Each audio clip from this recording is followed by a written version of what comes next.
লিল্লাহে তাকবীর, লিল্লাহে তাকবীর।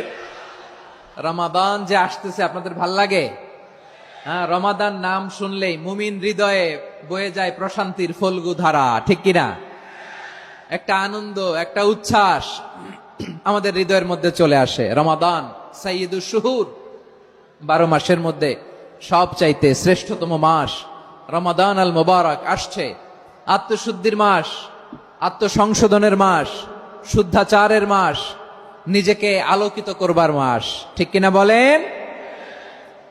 এই রমাদানুল মুবারকে আমাদের কি করণীয়, কি বর্জনীয়, what to do and what not to do, এই টপিকসের উপর কিছু কথা আপনাদের সামনে উপস্থাপন করব ইনশাআল্লাহ। ওমা তৌফিকে ইল্লা বিল্লাহ।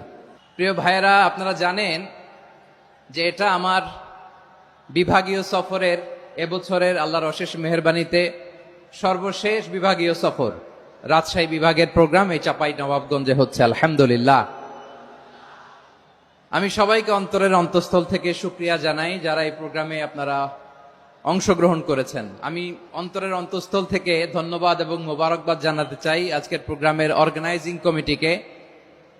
খুব সম্ভবত জাবালুন নূর ফাউন্ডেশনের উদ্যোগে আজকের চাপাই নবাবগঞ্জের এই ঐতিহাসিক তাফসিরুল কোরআনের প্রোগ্রাম আয়োজন হয়েছে।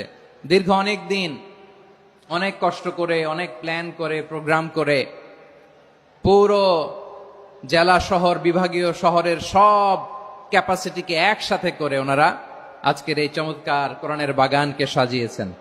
আমি অন্তরের অন্তঃস্থল থেকে এই জাবালুন নূর ফাউন্ডেশনকে ধন্যবাদ দিতে চাই। আজকের প্রোগ্রামে উপস্থিত আছেন চাপাই নবাবগঞ্জ জেলার সম্মানিত ব্যবসায়ী বৃন্দ, চাকরিজীবী বৃন্দ, সমাজ সেবক বৃন্দ,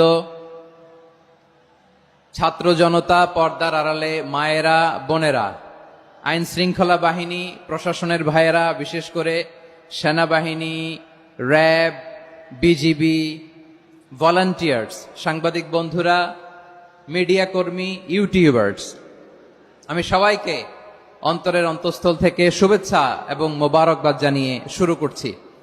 আমি ধন্যবাদ দিতে চাই আজকের প্রোগ্রামের সম্মানিত সভাপতি মহোদয়, প্রধান অতিথি মহোদয়, বিশেষ অতিথি মহোদয় বৃন্দদেরকে যারা আজকের প্রোগ্রামে উপস্থিত হয়ে প্রোগ্রামের সৌন্দর্যকে তারা বাড়িয়েছেন, অলঙ্কৃত করেছেন, আলহামদুলিল্লাহ।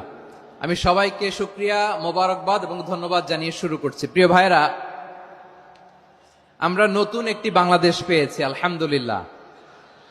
নতুন ভোরের বাংলাদেশ। এখন আমাদেরকে ঐক্যবদ্ধ থাকতে হবে, বিচ্ছিন্ন থাকলে হবে না।